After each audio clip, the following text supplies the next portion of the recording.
श्री कृष्ण से हमारा क्या संबंध है? इससे संबंधित एक कहानी गांव के लोगों द्वारा सुनाई जाती है। एक बार एक पिता ने अपने बेटे को गलती पर डांटा और थप्पड़ मार दिया।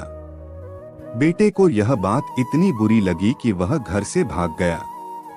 वह परेशान था, लेकिन फिर उसे कुछ काम मिल गया और धीरे धीरे वह करोड़पति बन गया।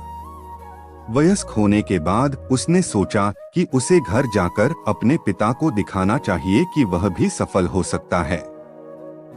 तुमने मुझे घर से निकाल दिया, इसका मतलब यह नहीं कि मैं बेकार हूं। इसी शान से वह अपने पिता से मिलने जा रहा था। हालांकि उसकी कार खराब हो गई, इसलिए वह अपनी कार ठीक करवाने और सुबह जाने की आशा से एक सराय में रुक गया। इस बीच इस लड़के का पिता अपने बेटे के प्रति प्रेम और लगाव के कारण इस लड़के के चले जाने के बाद से आधा पागल हो गया था। वह इस अवस्था में कभी रोता तो कभी चिल्लाता। संयोगवश यह अर्धविक्षिप्त पिता भी उसी सराय के बगल वाले कमरे में रहता था। न तो पिता और न ही पुत्र एक दूसरे के बारे में जानते थे। रात में पिता कभी कभी रोते, इधर उधर घूमते, बेतरतीब ढंग से अपने कमरे के अंदर बाहर जाते। बेटा इस सब से परेशान था, क्योंकि वह अब एक अमीर आदमी था। एक बार जब किसी के पास हवेली और कार हो जाए तो वह खुद को बड़ा समझने लगता है। इसलिए उसने सराय के मैनेजर को बुलाया और पूछा, आप पागल लोगों को यहाँ क्यों रहने देते हैं? मैं पूरी रात सो नहीं सका। यह सुनकर पिता ने कहा, अरे ज्यादा बात मत करो, मैं तुम्हें ऐसा थप्पड़ मारूंगा। वे दोनों बहस करने लगे। अचानक बेटे ने शेखी बघारते हुए कहा, क्या आप जानते हैं कि मैं ठाकुर हूँ? पिता ने कहा, मैं भी ठाकुर हूँ। अब कुछ बातें जो वे कह रहे थे एक जैसी लगने लगी। फिर और अधिक कठोर शब्दों का आदान प्रदान करने के बाद बेटे ने अपने पिता का नाम बताया। मैं अमुक का बेटा हूँ, जिसने अपने बेटे की परवाह नहीं की, उसे थप्पड़ मारा और अपने घर से बाहर निकाल दिया। अब पिता को एहसास हुआ, ओह वह मेरा अपना बेटा है। तुरंत ही उसकी आंखों से गुस्सा गायब हो गया और उसकी जगह प्यार ने ले ली। बेटा भी हैरान हुआ, यह आदमी बिल्कुल पागल है। एक क्षण पहले वह लड़ रहा था और अब वह मुझे प्यार से देख रहा है। जब पिता चिल्लाया, बेटा, और उसे गले लगाने के लिए अपनी बाहें फैला दी, बेटे ने सोचा, कैसा अजीब और पागल आदमी है। गले लगाते वक्त वो मुझे काट भी सकता है। मैं ऐसे पागल व्यक्ति पर कैसे भरोसा कर सकता हूँ? पिता ने कहा, मैं वही अभागा पिता हूँ, उसी गांव का हूँ और तुम्हारे वियोग में पागल हो रहा हूँ। बेटे ने कहा, ओह क्या ऐसा है? फिर वे दोनों दौड़े और एक दूसरे को गले लगा लिया। ठीक उसी तरह हम अनंत काल से ईश्वर से विमुख हो रहे हैं, उसकी ओर पीठ कर रहे हैं। हम उसे भूल गए हैं। यदि कोई संत हमसे कहे, सुनो भगवान तुम्हारा है, संसार नहीं, तो इसे स्पष्ट रूप से समझ लो, आप महाप्रलय में लंबित अवस्था में थे। आपका रिश्ता भगवान ने इस दुनिया की रचना की, आपको आपकी माँ के गर्भ में प्रकट किया और आपकी रक्षा की। आपके जन्म के बाद उसने आपकी माँ के स्तनों में दूध और आपके बड़े होने पर विभिन्न अनाज और भोजन का प्रावधान किया। वह आपको चेतना देता है, जो आपके मन और बुद्धि को सक्रिय करता है और आपको कार्य करने की अनुमति देता है। वेदों में कहा गया है, हमारी इंद्रियों, मन और बुद्धि में जो ऊर्जा है वह ईश्वर द्वारा दी गई है। वह हमें कई तरीकों से मदद कर रहा है, बावजूद इसके कि हम उसे भूल रहे हैं। हाँ, हम मूर्ख हैं। वह सर्वज्ञ है तो वह गलती कैसे कर सकता है? वह हमें अपने रिश्ते के रूप में स्वीकार करता है, इसीलिए वह सदैव और हर जगह हमारे साथ है। शास्त्र आगे कहते हैं कि वही ईश्वर असंख्य रूपों में हमें कर्म करने की शक्ति देता है। वह कभी कभी हमें भीतर से धक्का और धक्का भी देता है।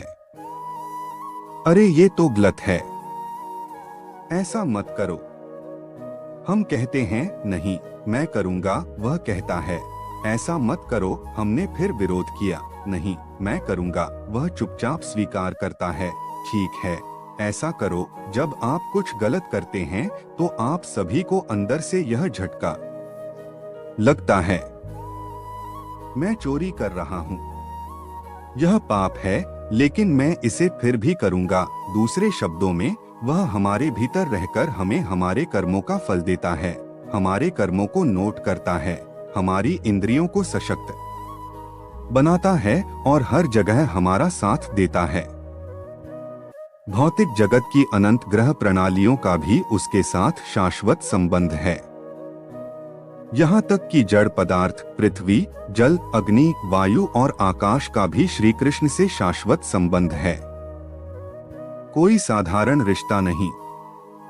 यह इतना महत्वपूर्ण है कि श्री कृष्ण की शक्ति के बिना कुछ भी अस्तित्व में नहीं है या कभी भी अस्तित्व में नहीं हो सकता है, क्योंकि माया एक निर्जीव शक्ति है। ईश्वर के बिना इसका अस्तित्व कैसे हो सकता है? आत्माएं उनकी तटस्थ शक्ति हैं।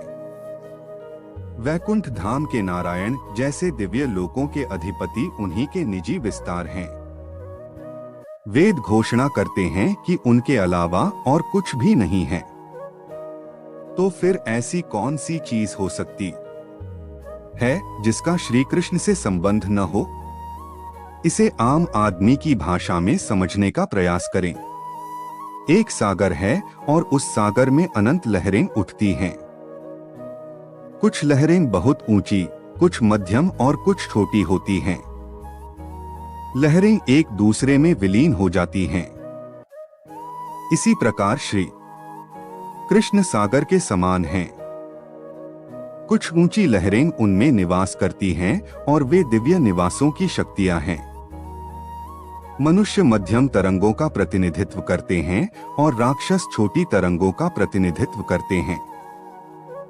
ये सभी विभिन्न प्रकार की तरंगे हैं। लहरों के बीच का रिश्ता शाश्वत नहीं है। आपने लहरों को उठते हुए देखा होगा। लहरें कुछ ही सेकंड में गायब हो जाती हैं। दो लहरें उठती हैं, एक का अस्तित्व समाप्त हो जाता है, फिर दूसरी का भी अस्तित्व समाप्त हो जाता है, तीसरी लहर उठती है और उसका भी अस्तित्व समाप्त हो जाता है। अस्तित्व समाप्त होने के बाद वे कहाँ जाते हैं? वे किससे संबंधित हैं? सागर की ओर। वह रिश्ता शाश्वत है।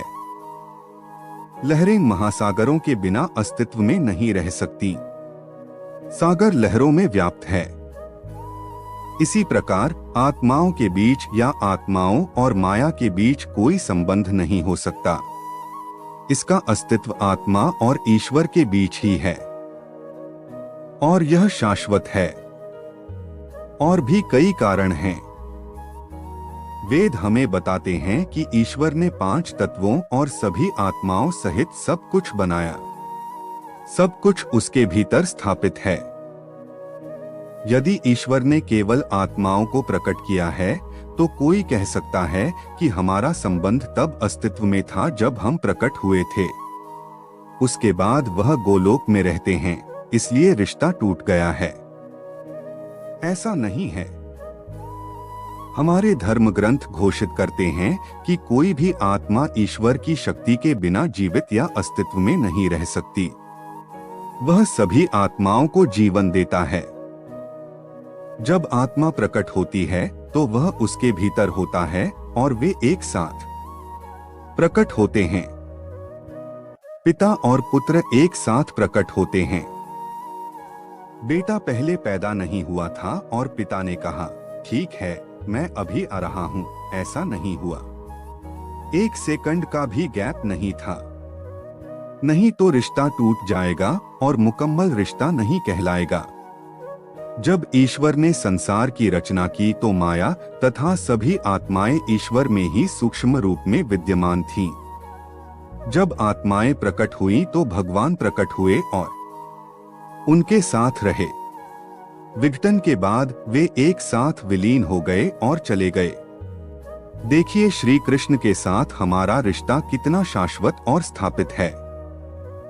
वेद मंत्र कहते हैं कि केवल श्री कृष्ण ही परम ब्रह्मा हैं और सभी उनसे संबंधित हैं। किसी का किसी अन्य के साथ शाश्वत संबंध नहीं होता है और नहीं हो सकता है। श्री कृष्ण ही हमारे एकमात्र सच्चे रिश्तेदार हैं। दोस्तों, इस वीडियो में बस इतना ही। अगर आपको यह वीडियो पसंद आए तो लाइक करें, शेयर करें, सब्सक्राइब करें और कमेंट करें। धन्यवाद।